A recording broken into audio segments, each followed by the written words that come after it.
Welcome to Last Night's Coffee with Chuck and Jon. It's shake and bake time. Greetings, Earthlings, and locally hated gales of November that come early. Mm-hmm. This is episode 222 of Last Night's Coffee with Chuck and Jon. I'm Chuck. That's Jon. The Edmund Fitzgerald went down 50 years ago yesterday. Yeah, that's crazy, man. It's nuts. It's been that long. They were holding their own. Yeah. And then they wasn't. Did you know that there was a law created in Michigan about photographing dead remains and publicizing them because of the Edmund Fitzgerald? No, I didn't. So in the song, it says about by Gordon Lightfoot, it talks about how the lake never gives up her dead, Lake Michigan. Mm-hmm. I think it was Michigan. And they had gone down when they finally found the wreck. They had gone down and filmed it with a submersible, and saw the remains were still very intact and public, and it ended up on TV. And the families were like, "We didn't authorize this. This is like a gravesite." No. And yeah, so you will go to jail if you dive that wreck. Whoa. Oh, so you can't even dive it anymore. No. So I guess I don't. What's the difference then between, like, say, the Edmund Fitzgerald and the Titanic? Like, there were no bodies left over from the Titanic. They couldn't find a scrap of nothing. What preserves them in the Great Lakes? Is it the salt water? Like the difference between, or well, no, the Great Lakes. The Great Lakes are fresh. Yeah, that's why they're called lakes and not seas. Right. So what's the deal there? Do you have any idea? The cold and the oxygen depletion at that level. Ooh, interesting. Yeah. Interesting. I know that Lake Superior and all that stuff is really good for diving. Like, there's all kinds of shipwrecks around there that you can see clearly just from the top, just from the surface, right? Because the water is so clear over there. Those lakes are really, really fascinating, man. The Great Lakes are they're really interesting. They're really, really interesting, and the way that native peoples use them is quite fascinating as well. They were huge to the native peoples. Yeah, actually, I was wrong. It's Lake Superior, but it's the same thing. Yeah. That's I believe Cheyenne has walked. I know she's walked on Lake Superior in the wintertime when it's frozen. I'm not sure if they were at Whitefish Bay or not. You know, my wife used to go swimming at the Great Lakes when she lived in Michigan, right? Like, during the summertime, they would go up to the Great Lakes. It was still freezing. They said it was still, all of them say that water was cold as can be, even in the summer. Kid Rock taught us about that. Oh, really? Yeah, in a Kid Rock song. Michigan boy? He's a Michigan boy. Good old Bob. Good old Bob. What'd you do this weekend, Jon? Did you do anything creative? Dude, I had a very busy weekend, man. Saturday was nuts. So it started out, I got very little sleep, obviously. Woke up early and had our first flag football game, dude. The Skeeters went in there and we played the Wasps, and we wound up winning 28-21. It was an awesome game. 4 different players had touchdowns on my team. My team had 3 interceptions, whereas we did not turn the ball over at all. But on defense, we were able to manage 3 interceptions. My kid had 2 of those interceptions and 1 of the scores, so he was kind of one of the star players. First play of the game, Chucker, first play of the whole entire season, and my son pulls out an interception. So yeah, it was pretty special, pretty awesome. All the kids were super stoked afterwards. So yeah, had an awesome first game. Yeah. Skeeters win. We're 1-0. We're undefeated. You ought to throw that footage up here right now. I don't Yeah, see that I- interception. yeah, I'll throw that up there, man. It's pretty cool. It's pretty cool. I'll keep Now, the sound off so you gi- guys don't have to listen to everybody Yeah, screaming. give him the rule that why he doesn't run it back. Okay, so yeah, in our flag football league, there is only an end zone on one side. So we're basically playing on half a field, kind of. So when an interception happens, you don't get to run the ball back because there is no end zone on the defensive side. So you just start your team just starts from on offense, starts all over. So yeah. He doesn't get to run it back, but he does make the interception. It's a perfect play. It's a perfect read. I mean, that kid was all over the ball.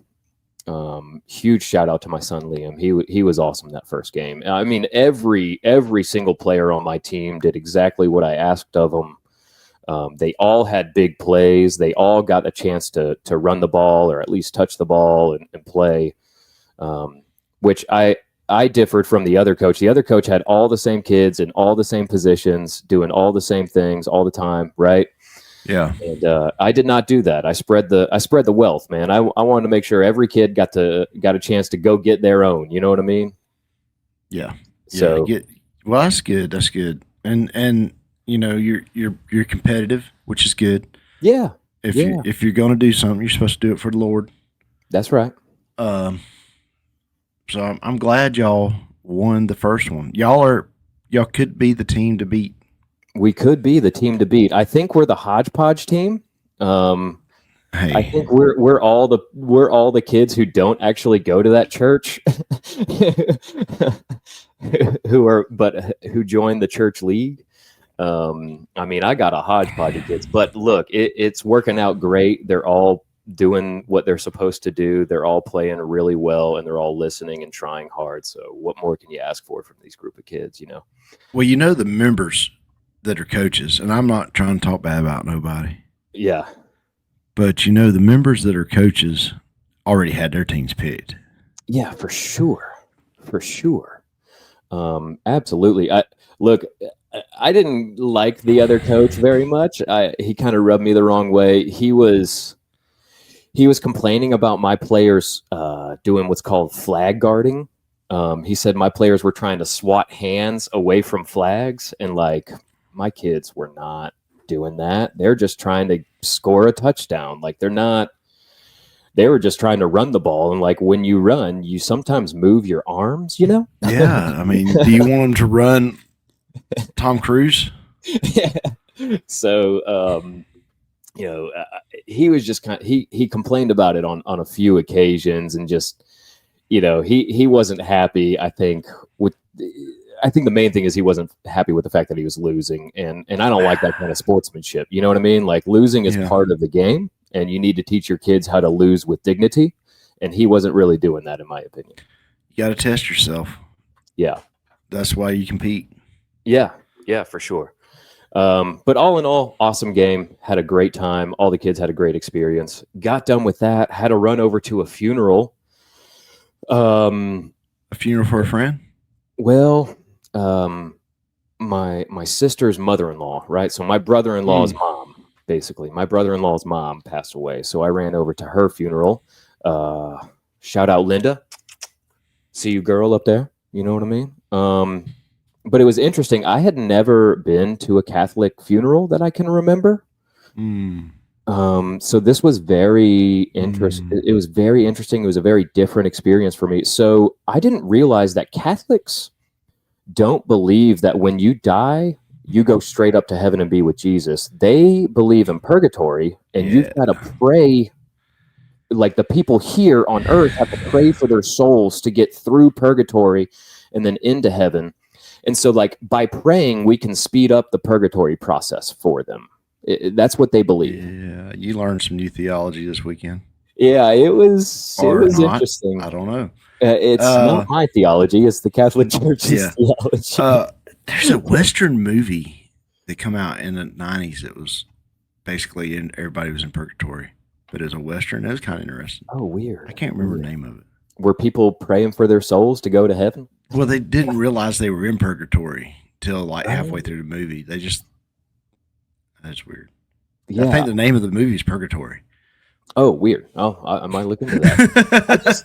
It was so strange. I'd never been to a funeral where you prayed for the person who died so much. You know what I mean? Normally, like, you're praying for the families or you're praying for the friends and stuff like that. The majority of this service was spent praying for the soul of the person who died. Yeah, that is definitely a Catholic thing.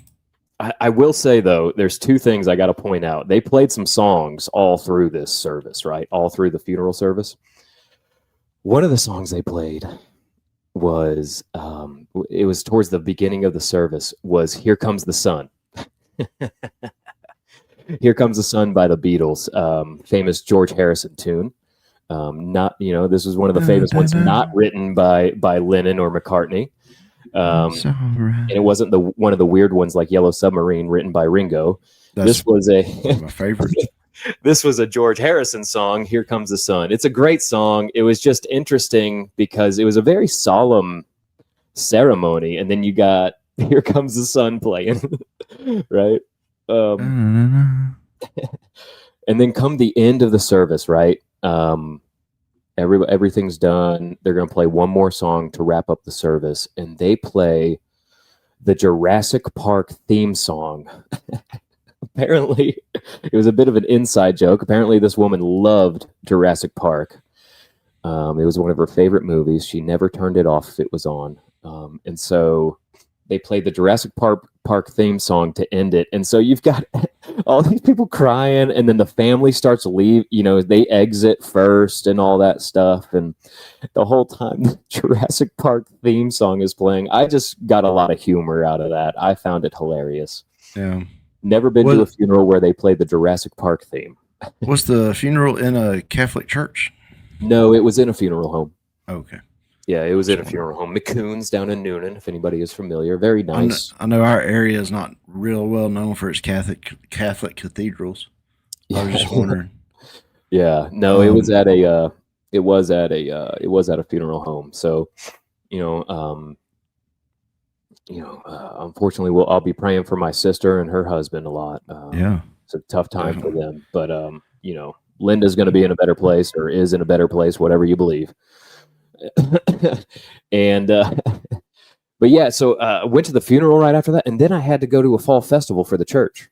Oh wow, you was all in, dude. It was a busy day. We had the fall festival, all the games for the kids and stuff like that, and s'mores and hot chocolate and games and hot dogs and hamburgers, the whole 9 yards. So yeah, had a busy Saturday, dude. Had a very busy Saturday.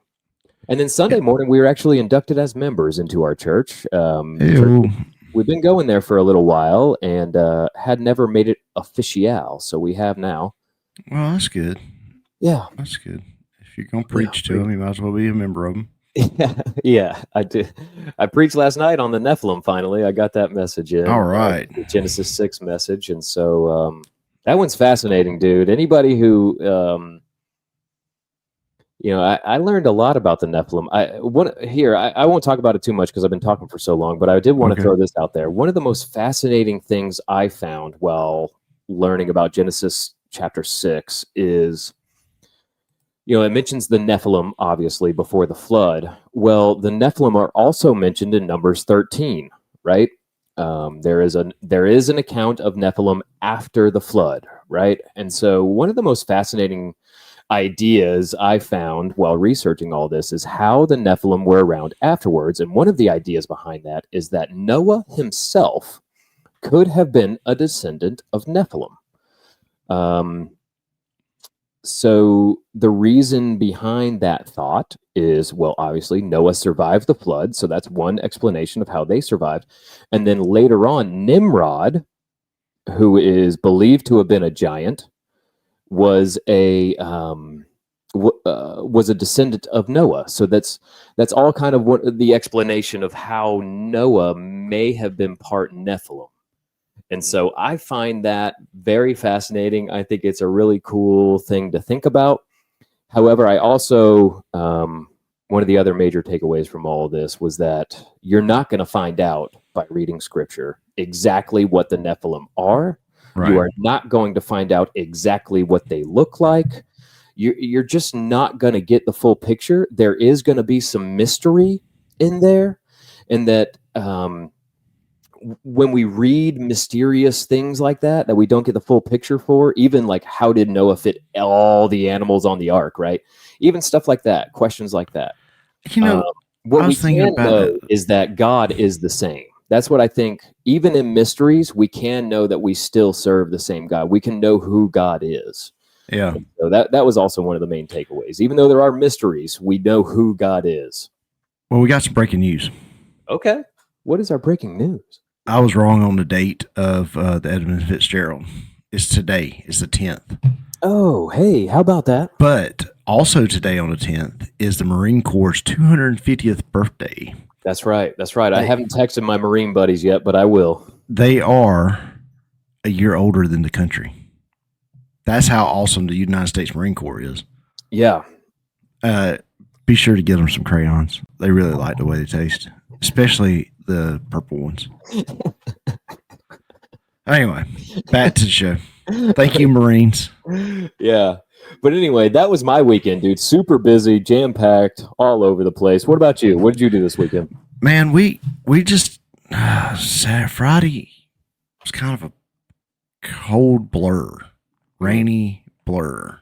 Yeah. There towards the evening, and I think we watched a movie.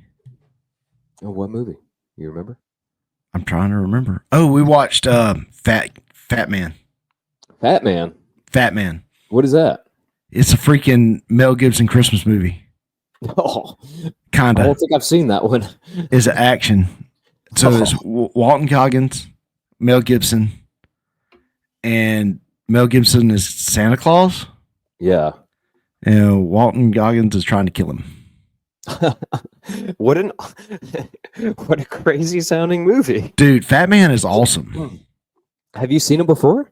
Yes. We started watching it last year. You gotta ease into Christmas movies, yeah. you know? Yeah. Kind of watch the action stuff early. Right. And then as the time gets closer, you know, you got that pre-Christmas action movies. As the time gets closer after Thanksgiving, then you can start working in some of the more traditionals. Yeah. But I think I'm going to try to do the Rambo this year with Liam. Rambo. I'm sorry. Yeah, Rambo 1. And then I also want to do the Rockies because remember, we talked about this last year. The Rocky movies could be considered Christmas movies because there's always like a little Christmas scene in them because like it'll be during his training montage. Right. It'll be like opening presents with the kids or something. Well, so Rambo's a Christmas movie, Rocky's a Christmas movie. Actually, I was under Christmas movies and looking for something to watch, and Die Hard was listed. Hey, it's about time. The world started taking notice, man. Yes, It's so a Die cultural Hard shift. did it. I mean, you know, it's a Christmas movie. We're not going to argue it, but let's see. Where did we? Yeah, so we watched that. We're probably going to watch Red One this weekend, this coming up weekend. Have you seen that one yet? Is that technically a Christmas movie? Red One is a Christmas movie. And all that. It's John Malkovich and The Rock. Yeah, yeah. So you got Red. Yes. And you got Red 2. Yes. But Red 1 is its own movie. Oh. That has nothing to do with the other Red series, even though they both involve John Malkovich. Is that on? Oh, it's not. Oh, wow. So is that on Netflix? What are you going to watch? It's on Prime. It's on Prime? Okay, cool. I might have to check that out. I don't think I feel like I've seen it, but maybe not. It's kind of a wild movie. Sounds awesome. John Malkovich. The Rock is an elf. Highest paid actor in Hollywood. John Malkovich? No, The Rock. Oh. Never been to an acting class. Well, you know. Just saying. I'm just saying. I mean, do you really need to go to an acting class? For his roles, maybe not. I don't know. Billy Bob Thornton don't go to acting classes. He sure doesn't. He's that guy's the best, dude. Did you listen to him on Joe? You listen to that? Yeah. So Yeah, I I've got like the that. way he developed the Sling Carl. Yeah. Yeah. I knew about the short, but I didn't know he was doing it as a one man show. Mm-hmm. So that would have been interesting to see. But man, so this weekend, yeah. So then Saturday we had Charlie's birthday party. A little late, but better than never. Yep. He had a bonfire and had people over, and we just kind of sat in the house and chilled out. That's awesome. And we had a friend come over with one of Charlie's dad's friends' dads come over and hung out with us on the back porch for a little while. So that was fun. But all in all, it was kind of an easy weekend. Got a new template on my sign software stuff to where I can design late model wraps and paint schemes and layouts better. Nice. So, Got to make things a little bit easier for this next season. Yeah. Well, just making graphics. Yeah. But it also lets me present it in a better way. Like if somebody actually wants me to do one for them, which we got one we're working on right now. How about it's that? pretty simple. But yeah, so that's true. I guess not everyone who goes into racing has like that sign background like you do, where they can cut all these things and know how to do all of that. Like not everybody has that experience and that background. So I guess kudos to you. There's very few shops. There's very few race teams that, I mean, we're not the best at setting a car up. We might not know some of the newest tricks, but we do know how to set a race car up. Mm-hmm. We do know how to tune an engine. We can letter our own cars. We're a very in-house team for the size of team we are. Yeah.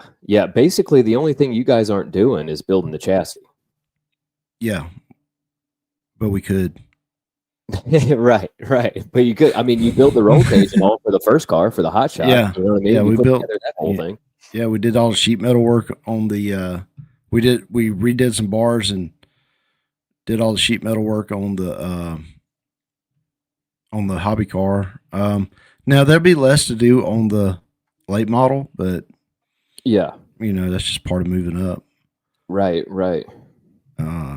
But there's also some benefits to it because, like, if we need a deck section, let's say we knock out the right side of the deck, I can call up Clint and be like, "Hey, I need the right side of the deck," and I go get it and pop rivet it on, and it's already. I gotcha. Fitted. I gotcha.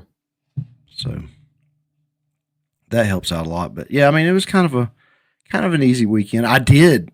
Now Charlie messed me up Friday night. Okay. All right. Let me tell you about this. Because this is why I was up texting you still. Mm-hmm.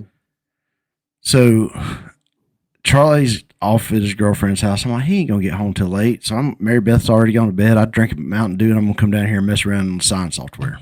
Mm-hmm. Well, as soon as I sit down and drink my drink, here he come. Dad, this is usually when I do iRacing. I'm sitting here thinking, I've been at home Friday nights for freaking, 6-7 years now that I've been working Friday. They've been off Friday nights. Yeah. He never come down here and I raced on a Friday night.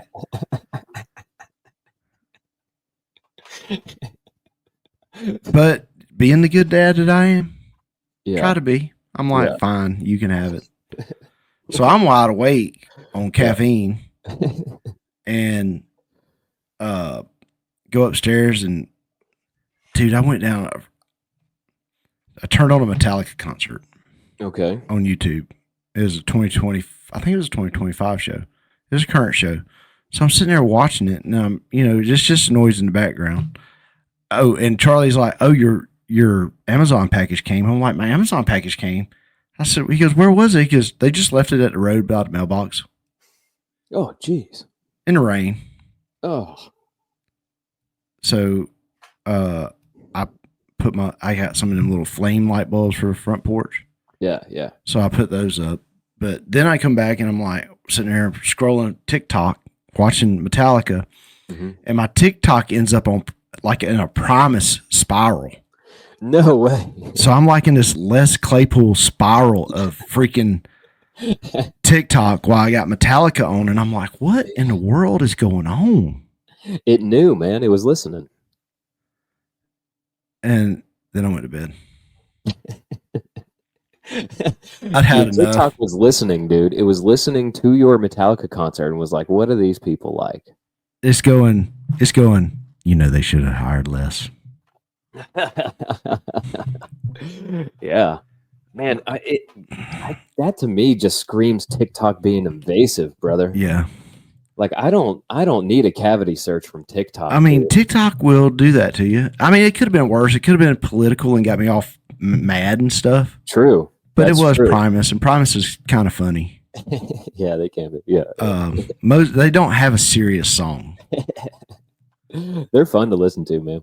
You get it. Have you ever been stuck in a Primus hole? No. I've never gotten sucked into that one. I asked Charlie. I said, because Charlie likes Primus, and I've been selective about the songs. Like, I like a few Primus songs. I mainly like Jerry is a race car driver because it's about racing. Sure. So that kind of got me listening to Primus. Well, anyway, it's on our racing playlist, and Charlie got to listening to it on the racing playlist. Mm-hmm. So he kind of found, like, My Name is Mud. He found that one, and he likes Mud, so he's like, oh, that's cool. And anyway, I was sitting on the porch one morning drinking my coffee, and I was like, Charlie, you ever got stuck in a Primus hole on Spotify? He goes, yeah. Yeah, I have, Dad. Primus hole is going to be the name of this episode.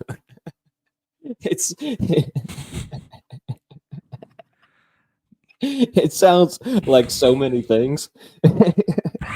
Dude, just wait till you get to the reaction video. It sounds like it could be like a sister to like a black hole, like out in the universe. Yeah. It also could be like an orifice on a human body. It also could be like an experimental hole that the Russians dug out in Siberia. You know what I mean? Like, dude, have you heard about that hole? Mel's hole or whatever they did? Yeah, that thing's creepy, dude. Yeah, man. But, man, where are we at on our football? Whew, I have no idea. I didn't get to watch much football this weekend. I did keep up with the Georgia game kind of while I was, while I was so busy on Saturday. I was kind of keeping up with the game a little bit on my phone, so wasn't real happy with their performance in the first quarter. But other than that, the Bulldogs pulled it off against Mississippi State. They did play more games than usual. I'm trying to find our notes. Charlie's been down here on the computer. Oh, man, he's to mess things up. And I hate to blame it on him, but I am. Did we place a side bet for last week? We did not place a side bet because, I mean, we didn't know anything about the teams. Oh, yeah, you wouldn't let me control what kind of stash you get. Yeah, that ain't happening. Dude, I could let you get a Wyatt Earp stash, you know what I mean? You never but what are you gonna do if I was to win that bet? What do you gotta shave that kind of stash? We'd have to figure that out. Yeah, out. No, you don't get to. No, I'm not shaving. I won mathematically. Mathematically, you won. So I mean, the side bet has to be something you're willing to do, and the stash. You know what I'm saying? I'm not doing it, dude. I'm not doing it. Week college. I'll let you decide how I manscape next time. No. No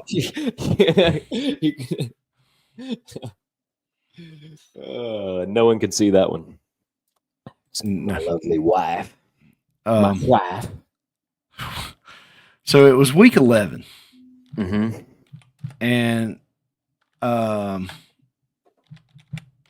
the college game day is what we go by on this bet. That's right. So I don't even remember where they were or nothing. I don't either. That's why I'm having to look it up. I don't remember anything. Like seriously, I kept up with the Bulldogs game. That's about it. I kept up with the Falcons game the next morning when they played in Berlin, which I hated, and lost, of course, just like the Falcons would. Yeah. Yeah, I didn't really watch any more of college football. I didn't get to it. Had a busy weekend, man. So college game day week 11 was in Lubbock, Texas for a matchup. They could have reshaped the Big 12. Okay. Texas Tech Raiders hosted BYU Cougars. Oh yeah. Yeah. How did that So, well, we got to find out now. We got to. So you would have been the home team. Is that right? That week? Yes, that's what the Okay. note says. Okay. I do have that wrote down. Okay. BYU. I thought I was home with Vandy or whatever the week Dude, before. you're like 3 weeks behind. Oh man. All right.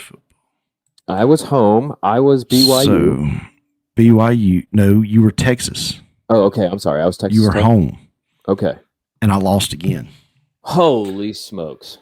So what's that? 8-4 on the year? Because we played a week 0, so we would be in our week 12. Yeah, so I've had pretty much no wins. You know, I started off strong. You did. I thought it was going to be a sweep.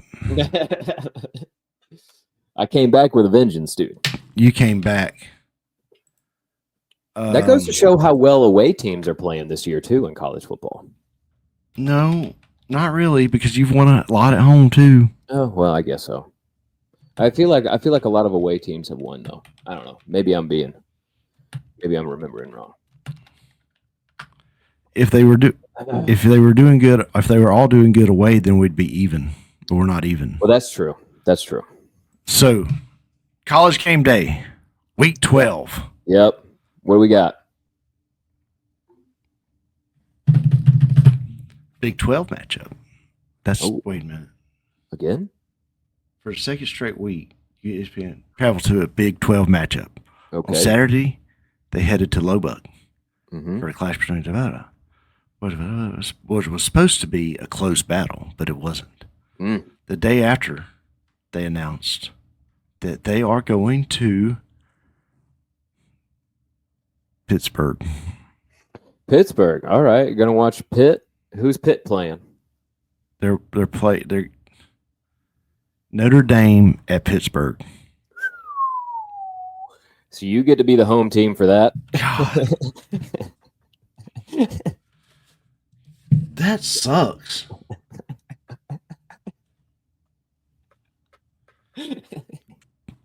That freaking sucks, dude. Chuck. Oh man, that's a good one. I like that. What is Pitt ranked this year? They might be ranked. Yeah, they're ranked. I don't keep up with Pitt, so I don't know. 23rd. 23rd? Okay. Notre Dame is what? About to crack the top 10, maybe? They are 9th. Okay. All right. Well, we'll see. At least it's two. I mean, it's football. Anything could happen. Absolutely. But it just seems like another nail in my coffin. The Bulldogs did play this weekend. I did not get to watch the game. I was getting ready for Charlie's birthday party. I did keep up with it on my phone. Yeah. And I was very happy to see that we had a better outing. Yeah. Yeah.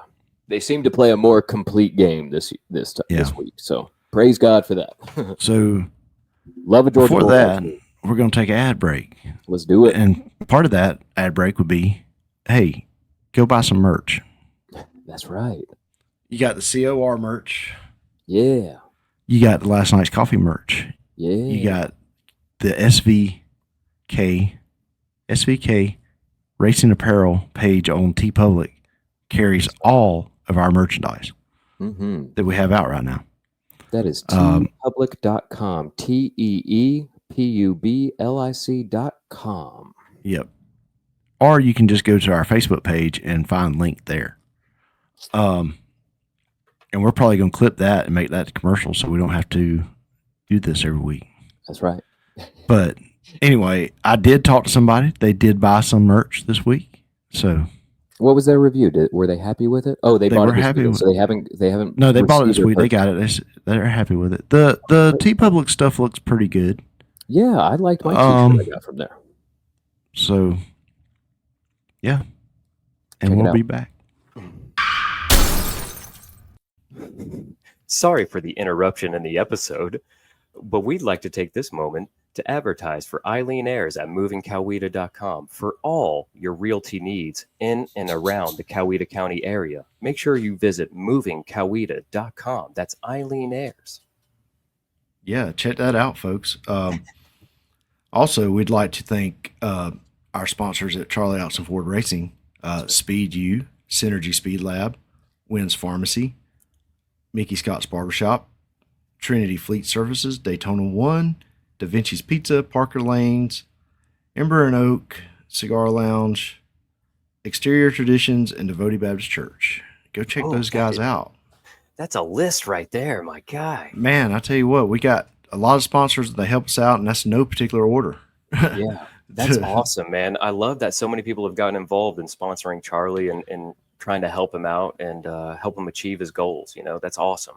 Yeah, and if you want to help us out achieve our goals, you can like and subscribe on YouTube, iTunes, and Spotify. Leave reviews, leave comments, whatever you can. Share the show; it helps us out. Just hit the like button, guys. Just hit the like button. You know. Also, find us on Facebook. And we're back. All right, ladies and gentlemen, well, we're back with the show. Evidently, Elon has made some money. Mm-hmm. Yeah, there was recently the Tesla board has approved a $1 trillion paycheck for Elon. What's that even mean? Dude, I really don't know. You would have to, okay. You'd have to, I saw a stat somewhere. You'd have to make $100,000 a year for like 10,000 years or some nonsense like that in order to earn $1 trillion. But I mean, like, how does Tesla? I mean, you see a lot of Teslas. Yeah. But $1 trillion in Teslas. Remember, there's the Tesla bots too. There's all kinds of other kind of facets that Tesla's dipping their toes in. So it's not just the car market, right? And is Starlink Tesla technically? Is it a division of Tesla? It might be SpaceX. Okay. It might be SpaceX. I'm not sure, but they're all kind of under the Tesla umbrella. I'm pretty sure. Yeah, I guess so. Pretty sure everything's kind of under the Tesla umbrella. But I don't know, man. $1 trillion, that's kind of nuts. But here's the thing. Do you want anyone but Elon at the helm of that? No, you need somebody that's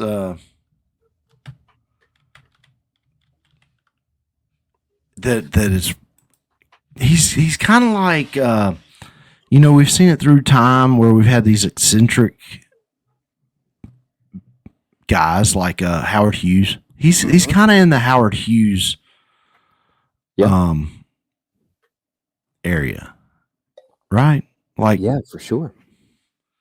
He's not getting out there and test flying the Starship himself, right? But no, he is for sure. He is that sort of eccentric character who is pushing the envelope every single time. Yeah, like I mean, reusing rockets, brother. Like, what are we even talking about? No one's ever done something like that. And they land themselves. Right. It's the craziest looking thing in the whole wide world. It looks fake. When you watch the videos, it looks fake. Like, it doesn't look like something we humans should be able to do. But somehow, we were able to design something that can do that. It's nuts to me, man. It's nuts. Yeah. That thing is the size of like, I forget how tall it is, but it's the size of like I think a 3 or 4 or 5 story tall building or something like that, and it's landing itself. Like, what? Yeah. How do we do that? You know, and so that kind of brings me to my point earlier. Like, you have to have someone like Elon taking the lead on stuff like this. They will definitely make an Elon movie one day, right? Oh, I would think they'd have to. why they haven't already, I don't quite understand, because they made one about Facebook pretty early on. Oh, that's true. That's true. Yeah, Zuckerberg. And they did the ones on Apple pretty early. Yeah, Steve Jobs has a couple of movies made about him. So, yeah, that's true. I didn't even who would think play about Elon? Miles Teller. So you can make him a decent looking leading man. Yeah, dude. Yeah, dude. Well, I mean, Miles Taylor, he could do the attitude. Yeah. I don't know if he could do the autism part of it. Maybe. I don't know. It would take a special actor. What's that? Tom Hanks.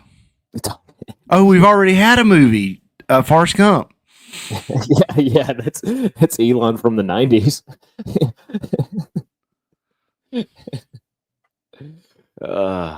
No, I don't know, man. I there's definitely gonna be a movie about him. I'm sure there will be a documentary about him, right? Like Armageddon, wasn't that about him? was he Billy Bob in that movie, sending him to the drill team? Oh, I can't do this, and we're gonna have to get some daggum. We're gonna have to get some daggum roughnecks out here. Yeah, isn't that hilarious? They could not train astronauts to drill. They had to train oil drillers to be astronauts. Well, that's because drilling's art, John. It couldn't go the other way around. That movie does not get enough credit. It doesn't. It's a great movie. It's great. Awesome soundtrack. Fantastic cast. Like, dude, Ving Rhames, right? Isn't Ving Rhames in it? Ving Rhames. Who's that? The big old black dude. Who's yeah. Yeah, Ving Rhames is in it. Steve Buscemi, Bruce Willis, Ben Affleck. The absolute greatest supporting actor of all time that I can never remember his name, but he's the assistant coach on Remember the Titans. Oh yeah, he's in Gone in 60 Seconds. Yes, Gone in 60 Seconds. He's the best supporting actor of all time. Yeah, so you got Bruce Willis, Liv Tyler. Yes. Billy Bob Thornton, Ben Affleck, Will Patton is the one you're talking about. Will Patton, there you go. Which he's a great actor. He's great, dude. There's this scene in Armageddon where he brings his little boy a space shuttle. You remember that? He hands his little boy a space shuttle and he's just like, I'm gonna try to make you proud. You know, that kind of thing. Like a dad is just trying to Steve Buscemi. Yeah, Steve, dude. William Fincher. Feature. Owen Wilson. Oh yeah, Michael Clark Duncan. Michael Clark Duncan. That's right. It's the Green Mile guy. It's not. Yeah, it's the Green Mile guy. And he's really not that tall. They just put him on an apple box all the time. And there's some other names in there, but that's your big dude. That is such a big ensemble cast. Yeah, man. And it was also, I mean, that soundtrack, Aerosmith was all over the soundtrack because of Liv Tyler being in it. That I don't want to close my eyes. Come on, that was played everywhere. That movie does not get enough credit. I know it was cheesy. I know it doesn't make any sense. I know the spacesuits are stupid and look retarded and like none of that looks real, but it's awesome. You know what I mean? I know that oil drillers can't just walk onto a spacecraft and start taking parts off of it and knowing what they can. Look, okay. Would you rather have a bunch of roughnecks doing something like that than not? You know what I'm saying? I think I'd rather. Well, here's the thing. With automated flying nowadays, I think this is a little bit more plausible. Like with the amount of automated flying that could take place.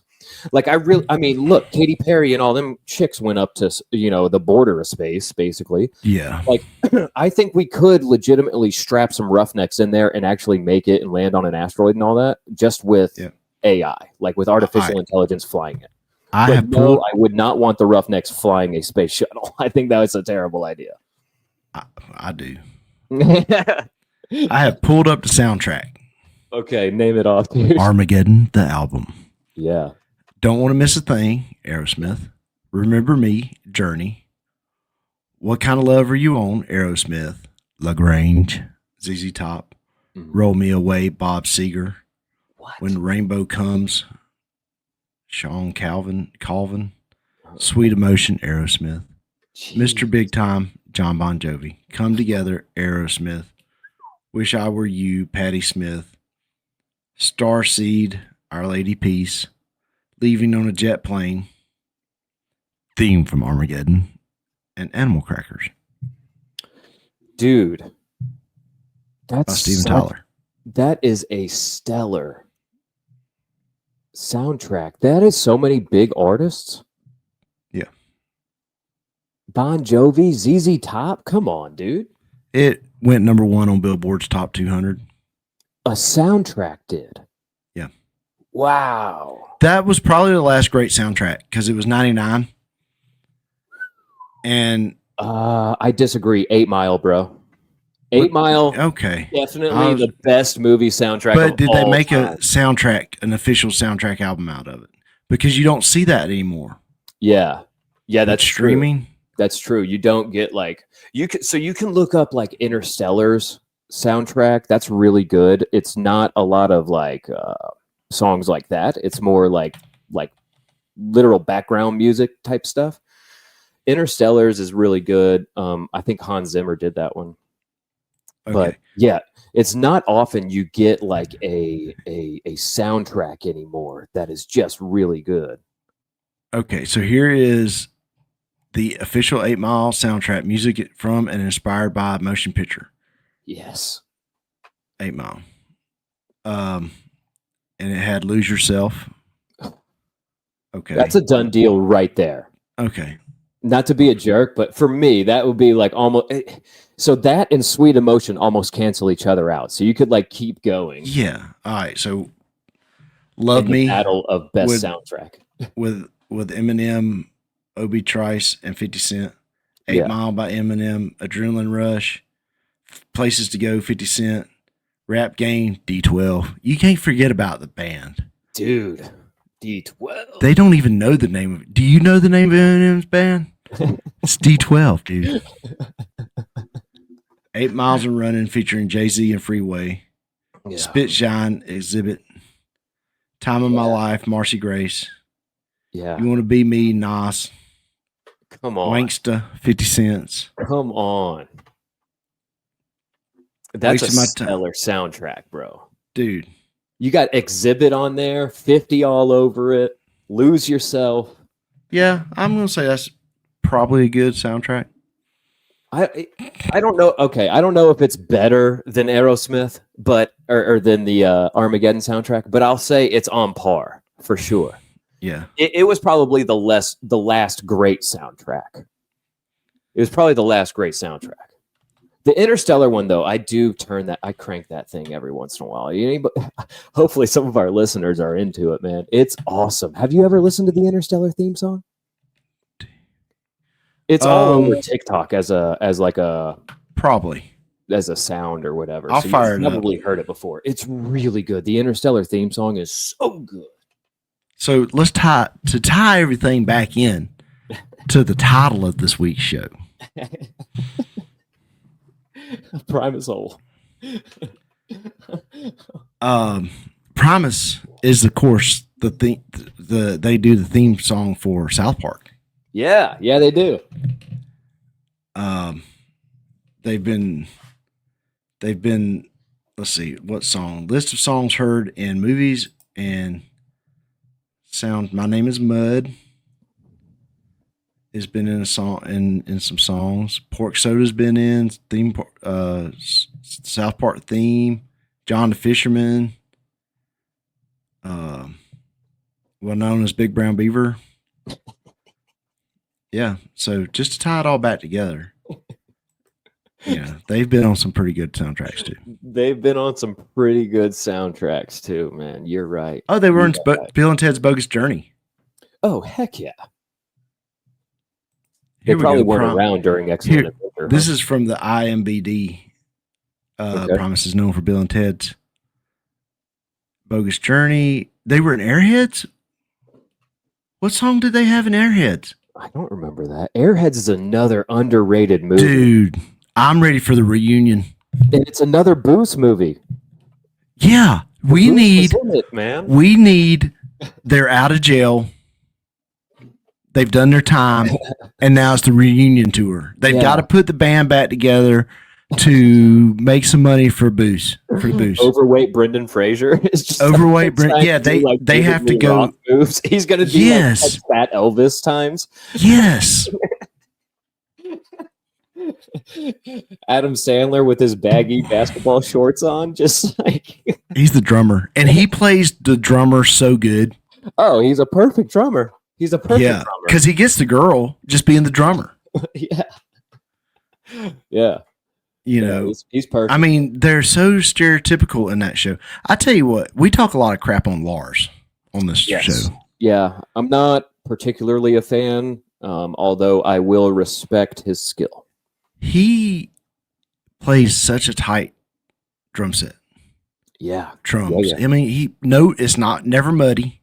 No, he's playing the dual bass, and it's never muddy. Never, no. You know, it's hard not to be. And the way he tunes his drums, I guess he still tunes them. I don't know if he has somebody tunes them, but he's got a way he wants them tuned. Yeah. And it's a distinct sound.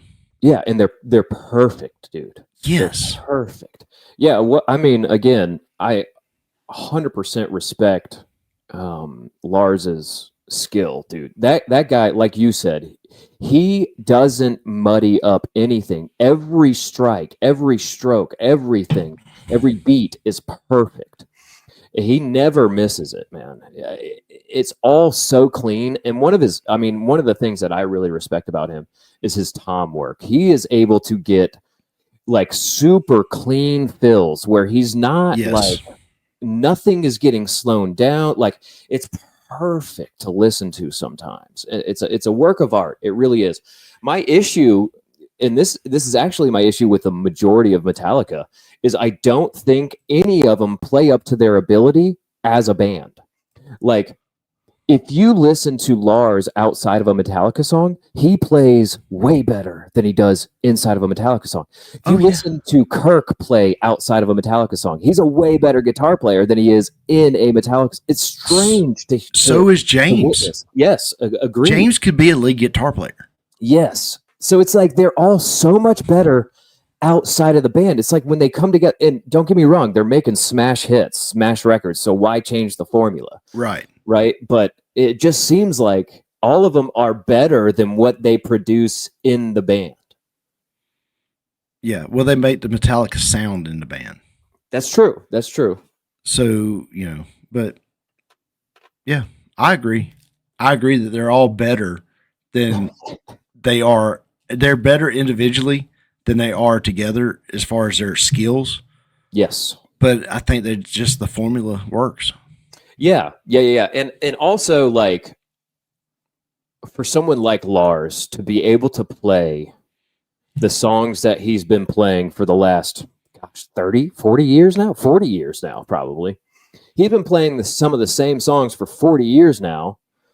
And like, it still looks excited when he gets done with a song. Yeah, exactly. And he still plays it perfectly. Like he's not doing too much. Like one of the hardest things as a drummer is to just be the backbone, right? Is to know your role and to just keep it the same. And he's not like flaring it up so much that, you know what I mean? Because he's bored.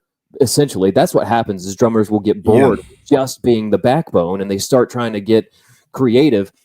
And you can do that in a good way, but a lot of drummers will do it in a bad way. But what I commend him for is 40 years he's been playing the same songs well. He's been playing the same songs well. That goes back to you were talking about none of them play why is good. Maybe that's part of why the band's been able to stay together for so long. That when they come together as a band, they are in sync to the point to where, okay, this is a Metallica song. Yeah. They've had their ups and downs, mostly because of James drinking and Lars just being Lars. But Yeah, I highly doubt Kirk has anything to do with like the fight. he just wants to. Can you imagine when them two are fighting and Kurt's just over there like. So I was watching this documentary about this old movie actor, and I can see him just grabbing his tea and like drinking his tea and just like waiting for the fight to be over between those two. Yeah. So watching some obscure like Italian movie or something. Yeah. Yeah, he's just over there doing his. I mean, like the three of them are so different. Yeah. Yeah. I mean, like Lars comes from a house full of wizards. Have you ever seen his dad? No. His dad looks like a freaking wizard. Yeah. Okay. Anyway, that's awesome. That's hilarious. Before we get on to the Red Dirt Rundown, yeah, we got to take a moment and honor our veterans. Yes, we do. Today is Veterans Day, November 11th, or tomorrow is Veterans Day, November 11th. Yeah. A lot of dates this week, man. Mm-hmm. Mm-hmm. So, it's it falls in the holiday season here. Yep. So, if you have served, we thank you. Yeah, absolutely. I'll pray real quick. Is that okay? You mind if Coach Rabbi dude over here? Coach Rabbi, I got to pray. Lord God, I thank you for all of our veterans. I thank you for their service, God. I thank you for their sacrifice, God.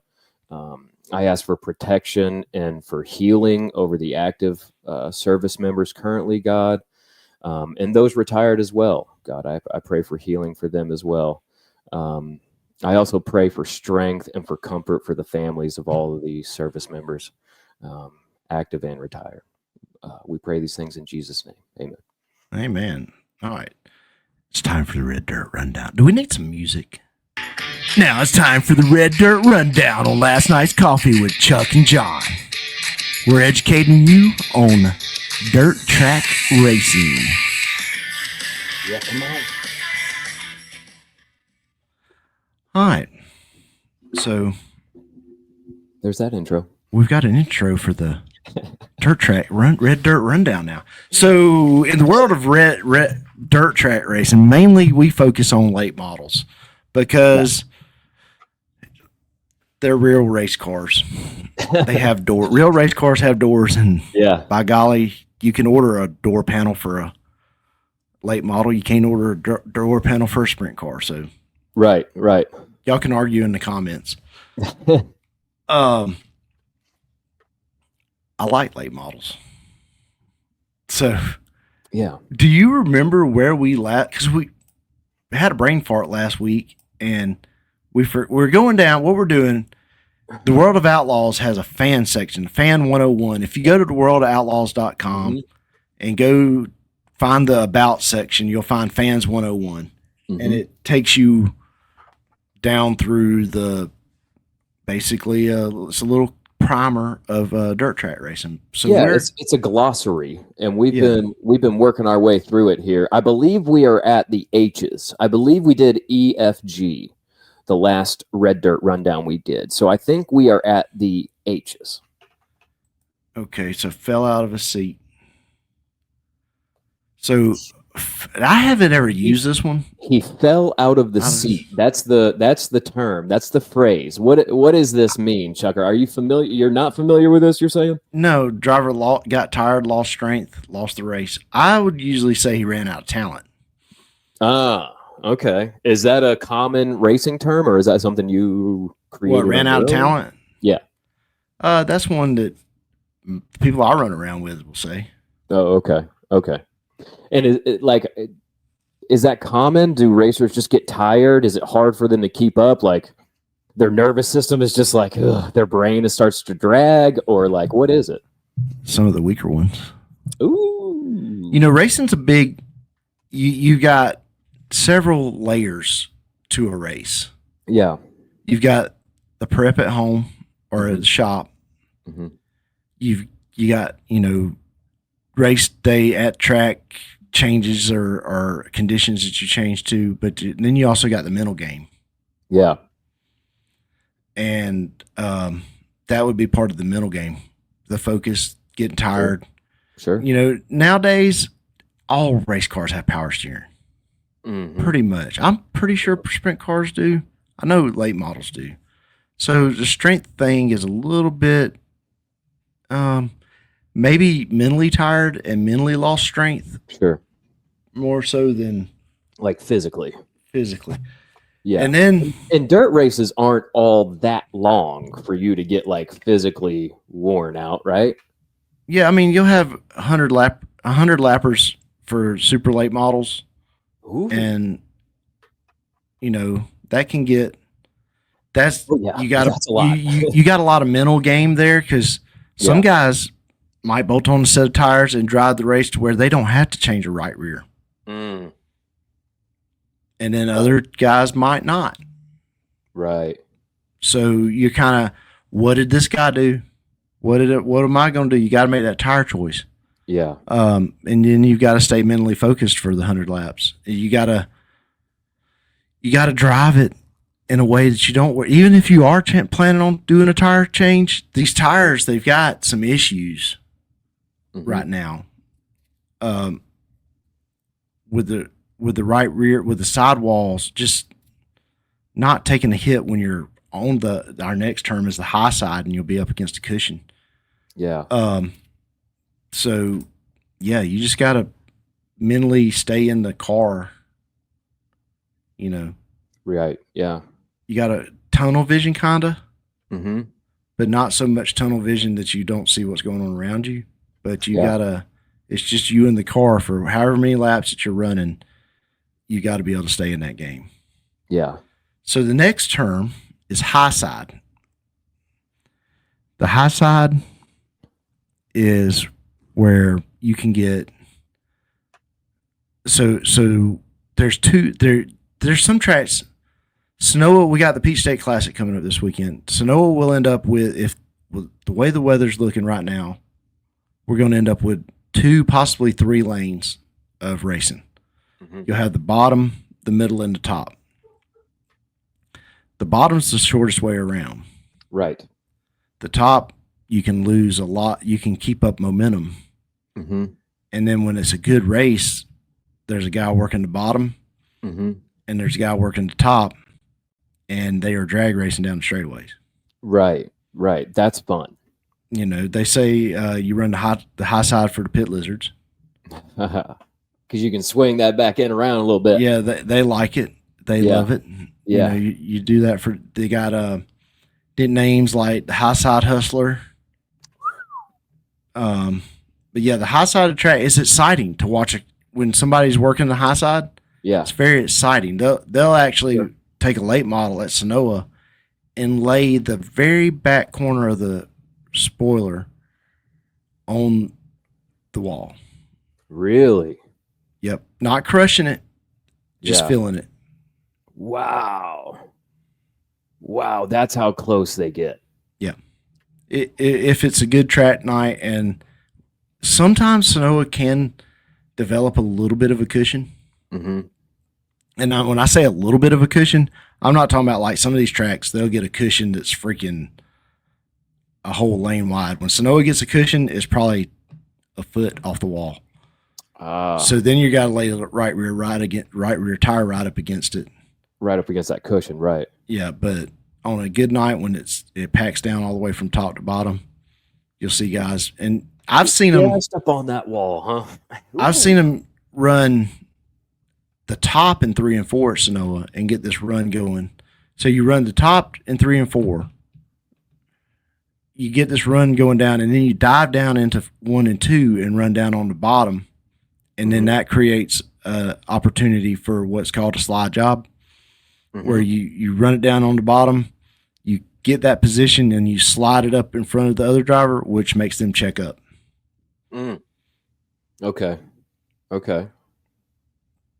So there's so much to racing. That's why we're doing this red dirt rundown. There is just so much to racing.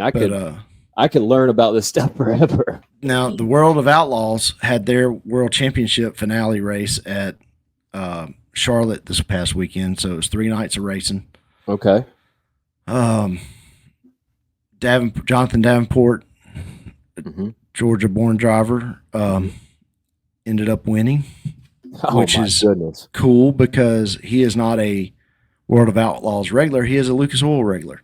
So I tend to follow the Lucas Oil series more than I do the World of Outlaws. Some say they're even. They're both national touring series. Sure. I think that the drivers in Lucas are just a little bit better, but that's my opinion. Okay. I don't know why. I guess it's because I got flow and I don't have dirt vision. Right. Right. That's what except for I will get dirt vision during the speed weeks coming up. But cool. Yeah. So all those guys will be at Sonoa this weekend. No way. All the big name dirt late model racers in the country will be at Sonoa. Whoa.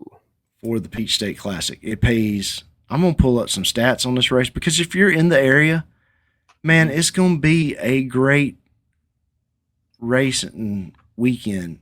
Yeah. Weather-wise. I mean, we haven't seen this good of weather for the Classic before, I don't think. It's usually cold and it's usually rainy and it's cold. Yeah. It's cold right now, but yeah, by this weekend, it should be a little bit warmer at least. Yeah, it's supposed to be trending up all week. Yeah. So, it is a 2-day, it's a 4-day show. They've got stuff going on Thursday night, Friday night, Saturday, and they've got local races running Sunday. We usually don't run the Classic, the local portion of the Classic, just because it's kind of our end of year celebration where we go and for us as a team or a family, we just go enjoy it. Right. You go enjoy the track rather than work at the track. Yeah, but you're going to have Bobby Pierce, which he just won the World of Outlaws Tour Championship. Okay. He'll be there. You got Ricky Thornton, who just won the Lucas Oil Championship, Touring Championship. Wow. You're going to have Kyle Bronson. You're going to have, I mean, dude, there's so many. Coming down here too? Yeah, Davenport should be here. I think he's got it on the schedule. Wow. Wow. That's huge crew, man. That'll be a good show this year. Yeah, you got Trey Mills is going to be there. You got Tim McCready, which he's an awesome driver. You've got, and I mean, there'll be people there. I think Charlie's trying to talk Broughton into coming up and running it. Mm-hmm. The weird thing about Sonoa is, depending on track conditions, and this weekend might end up being one of those weekends where a lower horsepower car can work at Sonoa. So, like our limiteds, we'll probably have a handful of our limited late models try to make the show. Right. But they're paying out over $208,000 worth of prize money this weekend. Big money weekend. Yeah. So the Classic itself pays, I think it's $30,000 to win on it's $20,000 on Friday and $30,000 on Saturday night. So, I mean, it's big racing, man. That's nuts, dude. There's a concert Friday night. No way. Yeah, so they'll have live music Friday night. They'll have, after the race, they'll have a pit party. Yeah, with live music, a bonfire. Me and Charlie's gonna be there. Oh, that's so cool, man. It's $30,000 win on Saturday. Wow. That's why all these guys are showing up, huh? Yeah, that, and it's the not Lucas Oil. Flow Racing Night in America is the third. So I told you there was 2 national touring series. There's a third national touring series that's not as heavy of a schedule as those other two. Mm-hmm. It's called Flow Racing Night in America. Okay. And this will be their the series finale in it. So Gotcha. they will crown a champion and I think it's $100,000 to win that championship. Good night. So Man, there's some money in some of this stuff, huh? Yeah. Yeah, there's a little bit of money for the top guys. That's one of the things right now that let's see, the points fund is 137,000. The championship is guaranteed at least 50,000 with a potential of 75,000 with perfect attendance. Wow. And right now, who is lead? Bobby Pierce, who just won the other race, the World of Outlaws, is in first. Jonathan Davenport's in second, and mathematically, he has a chance. Ricky Thornton Jr. is in third, and I think mathematically he probably has a chance if he can come in and sweep the weekend. If he can sweep the weekend and Bobby Pierce not do good, he can win it. Bobby Pierce at Sonoa usually is not that great. Mm-hmm. I mean, he's a great driver, but Sonoa, he's not, it don't, for whatever reason, he's not set the world on fire there. Yeah. Ricky Thornton Jr. has won the Peach State Classic several times. Mm-hmm. So he could win the championship mathematically, depending on how things go. Mm-hmm. But you got Ashton Winger will be there, our local guy. Right. He'll be there, and he won the World of Outlaws when they come to Sonoa a few months ago. So I mean, it's just, dude, it's one of the biggest races. It's the biggest race in the state. You got Brandon Overton's going to be there, Tanner English, Tim McCready, like I said, Tyler Erb, Turbo Tyler Erb, Uncle T. Mm-hmm. As some call him, Dale McDowell. I mean, dude, Shannon Babb probably be there. You got Chris Smokey Madden. I mean, you just got many people. Yeah. That could be. Shane Clanton will probably be there. That's another local hero. Corey Hedgecock will probably be there.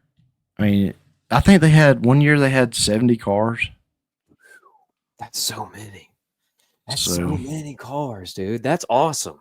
That's awesome. There's going to be that kind of a turnout, man. I'm excited. Yeah, it's a big deal. There's camping all weekend. Yeah. We don't camp because we live so close, but we know people that do live closer to us that do camp. They're like, come on, hang out with us. So we'll probably go hang out with them. Da Vinci's will be there with the pizza bus. Heyo. So, stop by and see Da Vinci's. I'm not sure if Parker Lane's lemonade stand is going to be there. I haven't heard. Yeah. Officially, but if they're there, you get to check out a couple of our sponsors. That's which awesome. Is pretty cool. I might have to go hang a COR shirt in one of them and get them. That's right. Sell it or something. But amen. We went last year. We took some of the Speed U simulators down there. Yeah, I think I remember that now. Yeah, that was kind of fun. But this year, we're just going to have a good time. That's cool, man. Go hang out with some of our friends. The Harbinsons are going to hang out with us. We're going to get pit passes and just wander around, dude. That's awesome, man. That's awesome. Enjoy yourselves. Enjoy the wrap up of the season, dude. You guys had a good one. There'll be a vendor's row there, kind of like a midway with all the big names. Will have their T-shirt trailers there. Right. So you can get, one of the things that's different about dirt racing that doesn't happen so much with NASCAR is after the night's over with, the pit gates are open. Right. You can go down there and meet these guys, get their autographs, drink a beer with them. Don't aggravate them if they're daggum, had a bad night. They might not want to hang out so much, but yeah, man, the Peach State Classic is here. That's the official end of the season. That's awesome. That's awesome. And then, dude, then we get to look forward. We get to talk about the Dome. The Dome is next. That's the big indoor race. We'll be hitting on that probably over the next few weeks, getting you geared up for that. We'll try to get some footage. Okay. Bring out some of the history of that in our Red Dirt Rundown. All right. And then after that, dude, it's Speed Weeks, which I think me and Charlie's probably going to end up. We're looking at Brunswick. So down at Brunswick, we got some friends come from up north that's got a modified. So they're coming. When I find out what race they're running, I'll know what race we're going to. Okay. So if we can hit Brunswick, that puts us there with them, Broughton. Yeah, that just, But yeah, man, I'm excited. You ready for a freaking reaction video? Absolutely. Absolutely. Send it over. Now, it's kind of funny. Okay. I hope so. It's kind of biblical too. You'll just have to. Oh, all right.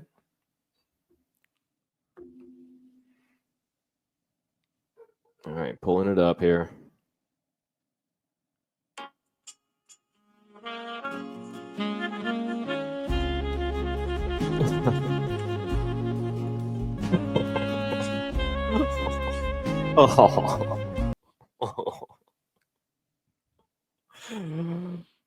Oh man, calamari at the end, dude. That one. The calamari, dude. All right, so read it to them. Tell them what they got. All right, so for our listeners only, what it says is technically, Scripture doesn't specify how David presented those 100 foreskins to Saul.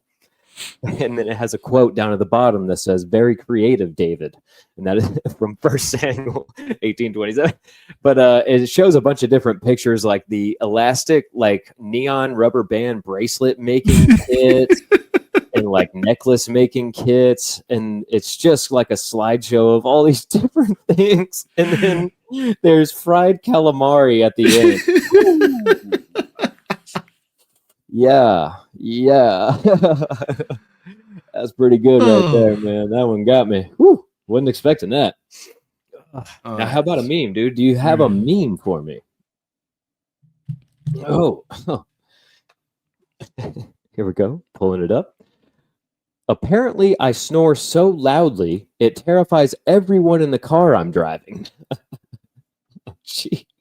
That's terrible. So there's a story. There's an incident that happened. Okay. And I had forgot about it. All right. And I was told this story the other day that we were coming back from a race and I was driving. Mm-hmm. And I think we were coming out of North Carolina, coming back from Kinley or somewhere. I don't know. I was driving. They said I was asleep. And that when the 18-wheeler passed us, it woke me up and I jumped. What? And evidently when I swerved, I woke up everybody else. Either that or they were just letting me sleep. I don't know. But I don't even remember it happening. That's how. Oh my gosh. That's how that went. Oh my gosh. I've fallen asleep behind the wheel a few times, dude. It's a terrifying feeling. It is. It's not fun at all.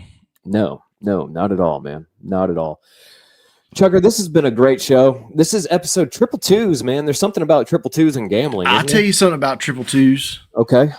The great Leon Archer, 222, out of Griffin, Georgia. One of the first drivers to ever win a National Dirt Late Model Championship. Ew. Running Roscoe Smith's chassis and lived right around the corner of me. Boom. From me. There you go. 222s, man. 222s. So, episode 222 in the books, brother. Let them know what time it is. My name is Mud. Oh. No. Don't go chasing waterfalls. Stick to the rivers and the lakes that you used to.